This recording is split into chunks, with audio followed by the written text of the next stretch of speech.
Hi, Prashant പ്രഭുതൻ PCH. പ്രിയ സുഹൃത്തുക്കളെ, ഇങ്ങനെയൊരു യുദ്ധം നിങ്ങൾ ആരെങ്കിലും അനുഭവിച്ചിട്ടുണ്ടോ? ഒരുമാതിരിപ്പെട്ട എല്ലാവരുടെയും ജീവിതത്തിൽ ഇങ്ങനൊരു അനുഭവം ഉണ്ടായിട്ടുണ്ടാകണം.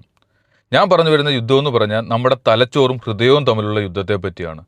ഏതെങ്കിലും ഒരു സാഹചര്യത്തിൽ നമുക്കൊരു തീരുമാനം എടുക്കാൻ പറ്റാതെ വരുന്ന സമയത്ത് ഇവർ തമ്മിലുള്ള യുദ്ധത്തിലായിരിക്കും, തലച്ചോറും ഹൃദയവും തമ്മിൽ.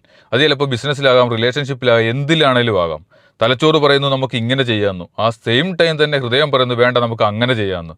ഈ ഒരു കുരുക്കിൽപ്പെട്ട് നമ്മുടെ അസ്വസ്ഥമാവുകയാണ്, നമ്മുടെ മനസ്സമാധാനം ഇല്ലാതാവുകയാണ്, നമുക്ക് ഉറങ്ങാൻ പറ്റുന്നില്ല, ഭക്ഷണം കഴിക്കാൻ പറ്റുന്നില്ല, വ്യക്തമായൊരു തീരുമാനം എടുക്കാൻ പറ്റുന്നില്ല.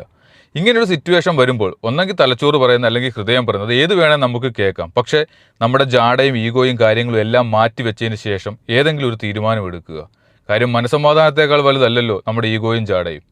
അപ്പോൾ അങ്ങനെ ഒരു സിറ്റുവേഷൻ വന്നു കഴിഞ്ഞാൽ ഒന്നും നോക്കണ്ട, ഈ രണ്ട് കാര്യങ്ങൾ ഒഴിവാക്കിയിട്ട് കൃത്യമായൊരു തീരുമാനം എടുക്കുക. ഇല്ലെങ്കിൽ മനസ്സമാധാനം എന്നൊരു സാധനം നമ്മുടെ ജീവിതത്തിൽ നിന്ന് എന്നേക്കുമായി പടിയിറങ്ങും.